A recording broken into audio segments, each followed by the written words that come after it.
कुर्बानी किस पर वाजिब होती है? याद रखें, कुर्बानी हर आकिल, बालिग, मुसलमान और मुकीम, यानी अक्लमंद भी हो, पागल ना हो, बालिग हो, नाबालिग पर कुर्बानी नहीं है, मुसलमान होना ज़रूरी है, काफिर पर कुर्बानी नहीं है, और मुकीम होना ज़रूरी है, मुसाफिर पर कुर्बानी नहीं है।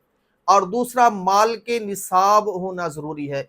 माल के निसाब से क्या मुराद है कि या तो 52.5 तोले चांदी के पैसे, कीमत वगैरह, या कोई ऐसी इतनी मालियत का उसके पास कोई सामान हो, या ज़रूरत असलिया के अलावा, जिस तरह से सदका फितर वाजिब हो जाता है, तो ज़रूरत असलिया के अलावा इतने पैसे हैं, यानी उसकी जो ज़रूरियात ज़िंदगी है उसको निकाल कर उसके पास इतने पैसे हैं कि वो आसानी से कुर्बानी कर सकता है, तो कुर्बानी वाजिब हो जाती है।